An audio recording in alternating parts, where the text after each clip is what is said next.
Hello, ladies and gentlemen. There is something profoundly powerful about solitude, a kind of strength that cannot be found in noise or crowds.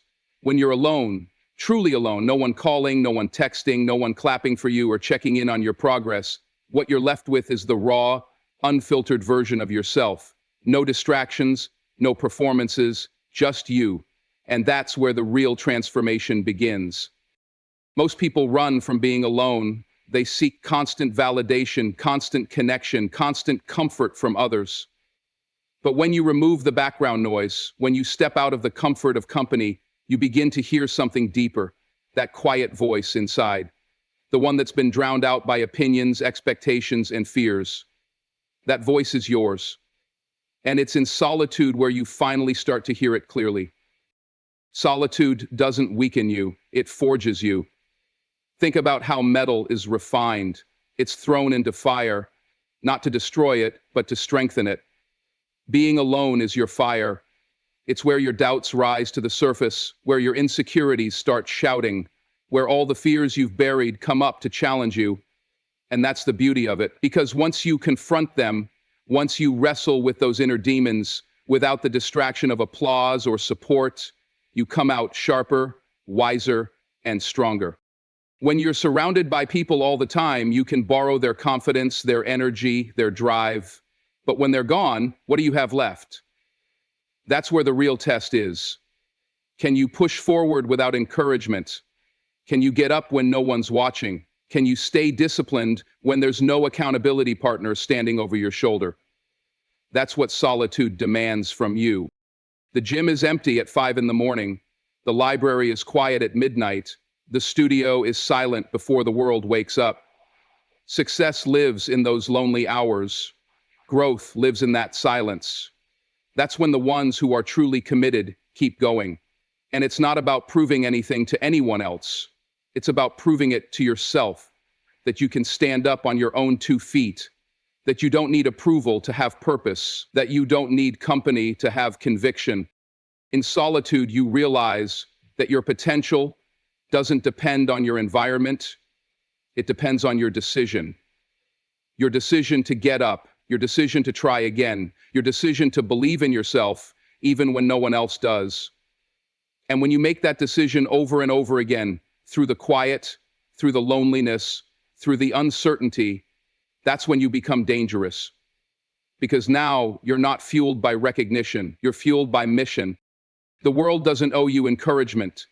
It doesn't owe you motivation or applause. And when you stop expecting it, you start finding something far more powerful: self-respect. The kind that's earned in the dark, the kind that no one can give you and no one can take away. And here's the truth most people don't talk about. The journey to greatness is lonely, not because people don't love you, but because your path is yours. You'll look around and see empty seats. You'll reach milestones with no one clapping, but that silence is sacred. It's not a punishment, it's preparation. Because one day, when the light shines on you, when the doors open, when the recognition comes, you'll stand there knowing you didn't skip the struggle. You didn't skip the nights of doubt. You didn't skip the hard conversations with yourself. You didn't fake it. You fought for it. Alone. And because of that, no one can take it from you. There is a harsh truth that every driven person comes to face. Not everyone is going to walk with you. It's not because they don't care or because they're bad people. Sometimes they just can't see what you see. They weren't given your vision. They weren't handed your burden. They weren't built for your fight, and that's okay. But what's not okay is expecting everyone to understand your journey when it was never theirs to begin with. When you start moving differently, when you start chasing something bigger, something that lives outside of comfort and beyond the ordinary, you will notice something. People start falling off. Some distance themselves. Others question you. And then there are those who smile to your face but doubt you the second your back is turned. That shift, that moment when the crowd thins out, it can feel like betrayal. It can feel personal. But in reality, it's just part of the process. Some people were only meant to be with you for a season, not for the whole story. You have to stop asking for loyalty from people who were never meant to go the distance. Just because someone started with you doesn't mean they're qualified to finish with you. This journey you're on, it requires a level of hunger, of focus, of sacrifice that not everyone is willing to give. It's not just about talent. It's about heart. It's about grit. And when the path gets harder, when the nights get longer, and when the spotlight disappears, only a few will still be walking beside you, if any. There's a danger in trying to carry everyone with you. You'll lose yourself trying to convince people to believe in a vision they're not built to see. You'll waste time explaining your dream to those who don't dream at all. You'll drain your energy pulling people who are perfectly content sitting still. And that's when you realize not everyone who's around you is for you. Some are just along for the ride, waiting to see what you become. But when the road gets rough, when the success isn't instant, when the results are slow, that's when the truth comes out. You start understanding who's in your life for the journey and who's in it for the destination. There's a big difference. The ones who truly care will encourage your grind even when they don't fully get it. They'll respect your hustle even if it pulls you away from the usual. But those who are just along for the benefits, they'll vanish. They'll tell you you've changed. They'll say you're doing too much, and maybe you have changed.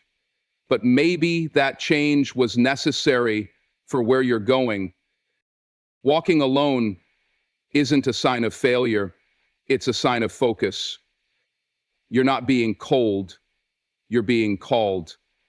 You're being called to a higher standard, a higher level, a deeper mission. And that calling requires you to let go of comfort, let go of cosigns, and let go of the need for everyone to clap while you climb. Because at some point, the weight of your purpose gets too heavy for you to carry people who are not meant to grow with you. It takes courage to let go, to keep walking when the room gets quiet, to keep building when no one else believes in the blueprint. But that's what leaders do. That's what warriors do. That's what visionaries do. They keep going, even when it's lonely. They keep going, even when it's misunderstood. Because deep down, they know this: destiny isn't a group project. The more you rise, the more resistance you'll meet. The higher you climb, the fewer people you'll see beside you. That doesn't mean something is wrong. It means you're getting closer. The ones who can't handle your level will fall off at the earlier stages. It's not rejection, it's refinement. Every step forward without them is a step closer to who you're meant to be. Stop begging people to support you. Stop shrinking to make others comfortable. Stop explaining your every move. Let your work speak. Let your results speak. And when they finally see what you've built, alone, they'll understand. Or maybe they won't. But either way, you'll be standing on something solid, something earned, something real. The pursuit of something meaningful, something great, rarely comes with cheers. The applause people crave often arrives long after the real work is done, if it ever comes at all. That's why you have to learn to fight without applause, to work without recognition, to hustle in silence, and keep your momentum when nobody is watching. The world is loud when you succeed, but it's quiet when you're building. In those quiet hours, when there's no validation, no reassurance, that's when you're truly tested. That's where your character is revealed. When you depend on applause to keep going, you're handing over your power. You become a performer, not a builder. A performer needs a stage. A builder needs discipline. And the difference between the two is this: one waits for the crowd, the other creates in the dark. Real growth, real mastery, it happens behind closed doors. It's early mornings, late nights, tired eyes and sore backs. It's repetition, it's mistakes. It's failing privately and showing up the next day anyway. No one claps for you when you study for hours. No one cheers when you sacrifice sleep or skip the party or choose progress over pleasure. But that doesn't make it any less necessary. It's easy to stay motivated when people are clapping, but what about when they stop? What about when your name isn't being mentioned? What about when no one reposts your work? When no one sees the hours you're putting in? That's when the internal drive has to take over. That's when your discipline becomes your motivation. Because at some point, motivation will run dry.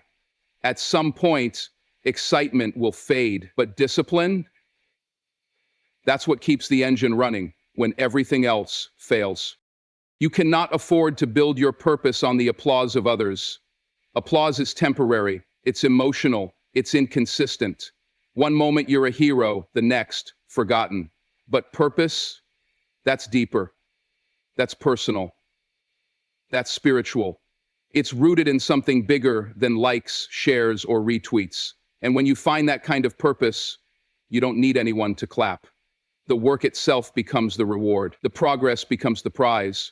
And that mindset, that's where the real difference happens. People are addicted to validation. They post to be seen. They grind to be praised. They move for approval. But if the approval disappears, so does the effort. That's why so many start and never finish. They confuse attention with affirmation. But attention isn't always a sign of value. Sometimes it's just noise. And if you let noise guide your decisions, you'll end up living someone else's life, chasing someone else's dream, while yours collects dust in the corner. It's not glamorous to build in silence. It's not easy to show up for yourself day after day when no one notices. But that's exactly what separates winners from wishers. The winners kept going when there was no applause. They kept working when the lights were off. They mastered their craft when no one cared, because they understood that applause is the echo of consistency. It always comes later, if it comes at all. Every legend you admire, every story you respect has a chapter no one talks about. The lonely season, the broke season, the ignored season. But that's where the seed is planted. That's where the roots grow deep. You can't bloom in public until you've grown in private. So stop chasing moments and start chasing mastery. Mastery doesn't happen in the spotlight. It happens in the shadows, in the quiet hours when you choose discipline over distraction. You have to become your own cheerleader. You have to learn to validate yourself, to tell yourself you're proud even when no one else says it. That's not arrogance, it's survival. It's necessary, because you won't always have people in your corner. You won't always hear the praise, and if you only move when people notice, you'll stop the moment they don't. So show up even when no one claps.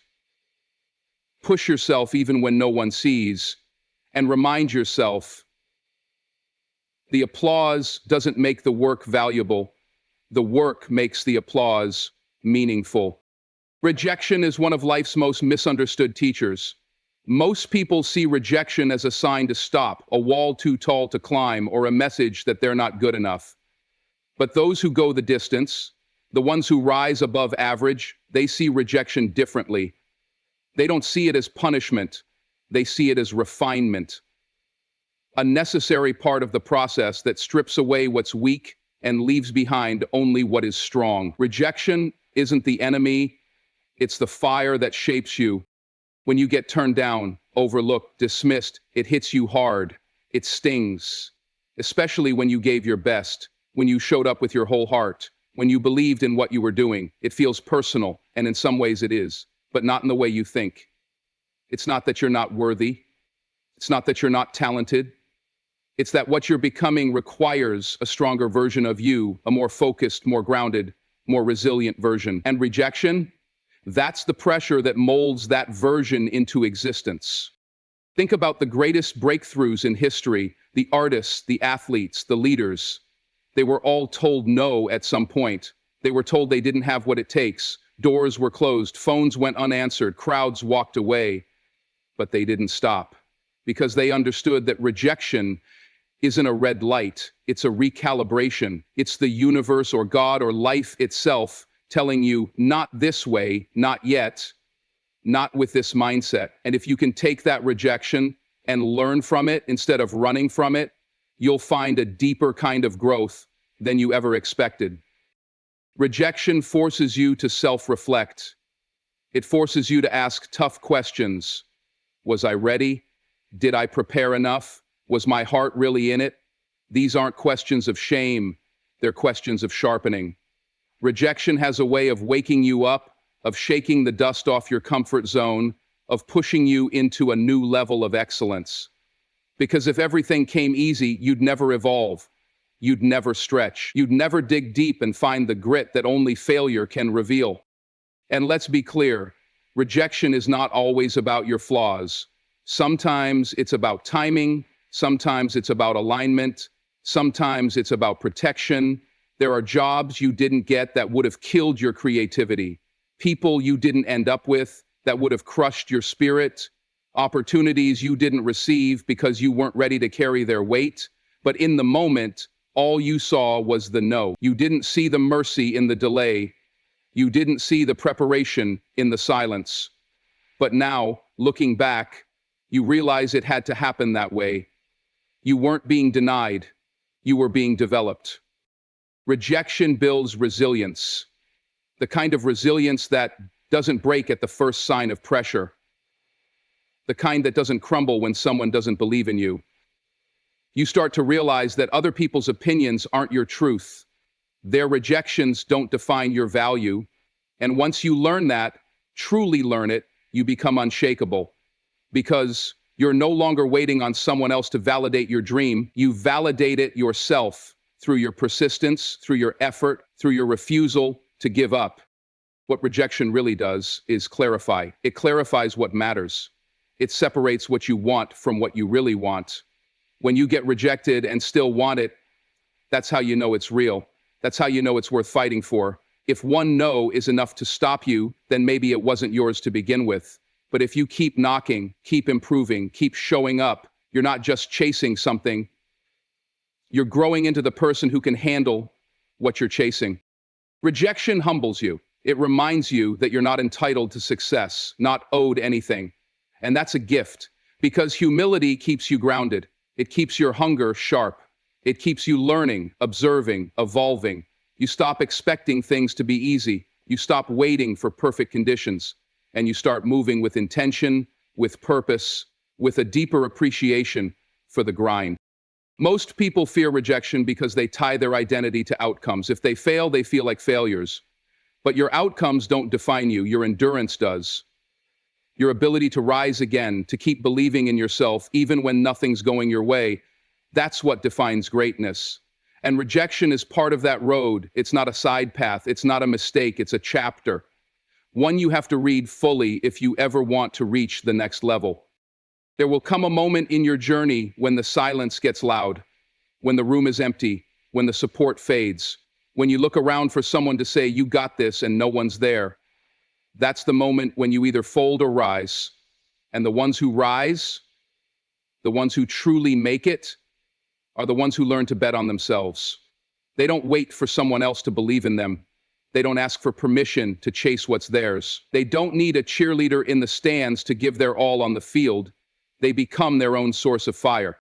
Betting on yourself is not arrogance. It's not selfishness. It's responsibility. It's recognizing that if you don't believe in what you're capable of, no one else has any reason to either. You teach people how to treat your dream by the way you carry it. You show them how serious it is by how consistent you are. And the truth is, no one will ever fully understand your vision the way you do. They weren't given your perspective, your pain, your purpose. So you can't expect them to validate something they were never meant to carry. When you bet on yourself, you're saying, "I may not have all the answers, but I trust that I'll find them."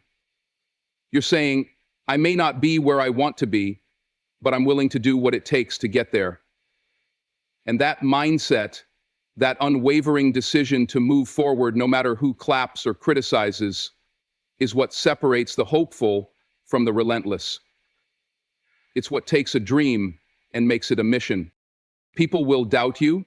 They'll project their own limitations onto you. They'll tell you what's realistic, what's possible, what makes sense. But those are their beliefs, not yours. And if you allow their doubts to become your reality, you'll shrink your dream to fit their comfort. You'll start questioning yourself, hesitating, second-guessing every move. That's how potential dies, not from failure, but from fear. Betting on yourself means choosing to believe in your ability to grow, to adapt, to outlast the obstacles. It means making peace with being misunderstood, being alone, being laughed at. Because all of that is temporary, but your conviction, that's permanent. It's the seed that grows in the dark, the fire that doesn't burn out just because someone else can't see it. It also means showing up every single day, even when it's hard, even when nothing's working, even when the progress is invisible, because that's the real bet, consistency over time, the daily decision to build, to learn, to keep moving. Most people don't fail because they don't have what it takes. They fail because they stop believing halfway through. They fold under pressure. They listen to the wrong voices. They stop trusting themselves. But the ones who win, the ones who leave a mark, are the ones who double down on their vision when it's still blurry, when the results haven't caught up yet, when the world says you're crazy and they say back, watch me. That kind of belief isn't loud, it's quiet. It's not for show, it's personal, it's rooted, and it's dangerous. Because nothing is more unstoppable than a person who knows they're capable even when the world hasn't caught on yet. No one else can walk your path for you. No one else can grind for you. No one else can make the sacrifices required to reach your goals. So why would you place your belief in someone else's hands? Why wait for the nod, the green light, the applause, when you already have the ability to start moving? The truth is, you're all you need to get started. Everything else comes later. The support, the team, the recognition, they all show up after you've proven you're serious. And sometimes betting on yourself means risking comfort, letting go of what's familiar, stepping away from people who don't see it, turning down paths that look safer because deep down, you know there's something greater waiting on the other side of discomfort. It's not easy, but it's worth it. Because on the other side of that leap is the version of you who's fulfilled, who's proud, who didn't settle, who didn't wait for someone else to believe first. Betting on yourself is not a one-time decision. It's a daily commitment, a daily reminder that your future is your responsibility, that your voice matters, that your effort matters, and that no matter how long it takes, you'll get there, not because it's guaranteed, but because you refuse to stop until it's real. Pain has a way of teaching you what comfort never could.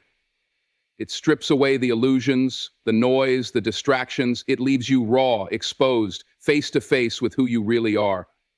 No masks, no pretenses, just truth. And in that truth, there is power. Because once you've suffered, once you've felt the sting of failure, heartbreak, disappointment, once you've sat with pain long enough to understand it, it stops controlling you. It starts shaping you. Pain becomes your teacher, your motivator, your compass. Most people try to run from pain. They numb it, distract from it, pretend it's not there. But those who grow, those who rise, they sit with it. They listen to what it has to say. They use it. Because pain, as brutal as it is, always comes with a message. It shows you what needs to change, what's not aligned, what's holding you back. Pain doesn't show up to destroy you. It shows up to wake you up. When you've been through something real, something heavy, you walk differently. You don't waste time the same way. You don't tolerate the same energy. You don't let just anyone speak into your life, because pain has taught you boundaries. It's taught you the value of peace, of purpose, of protecting your energy. And most of all, it's taught you that survival isn't enough, that just making it through the day isn't living, that if you're still here, you have work to do, something to build, something to become. The pressure you feel isn't punishment, it's potential. Diamonds don't form without pressure. Muscles don't grow without resistance. And character, it's forged in adversity, in the moments when quitting would be easier, when giving up seems logical, when no one would blame you for walking away, but you stay, you push, you rise. That's what pain builds in you, perseverance, grit, a quiet kind of strength that doesn't need to be loud to be real.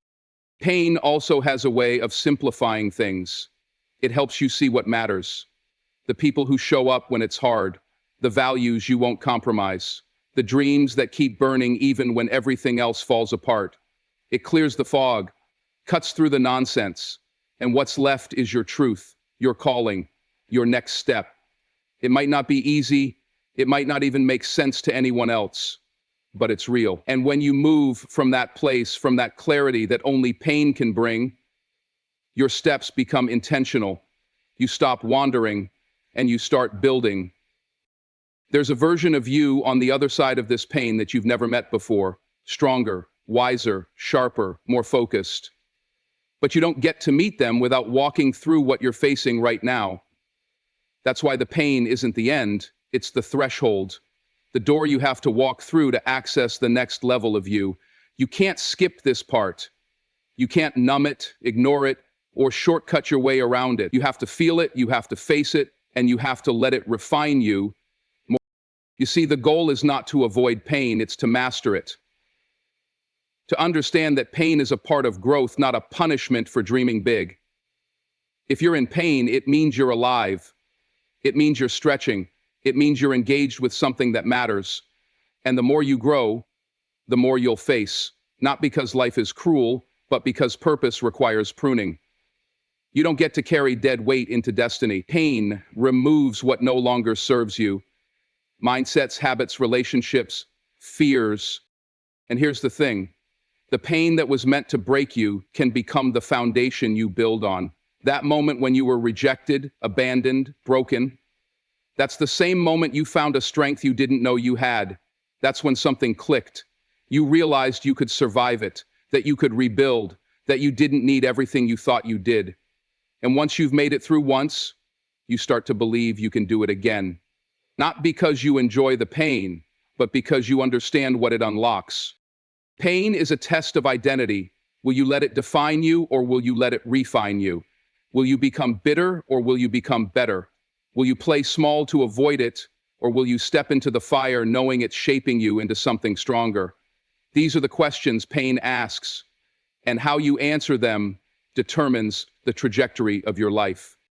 What people often don't see is that some of the most powerful, grounded, successful individuals in the world are who they are because of pain, not in spite of it.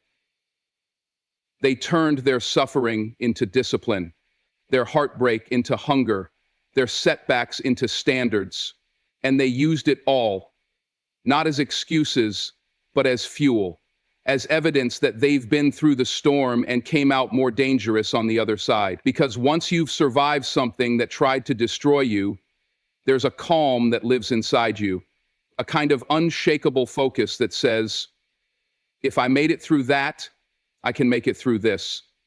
A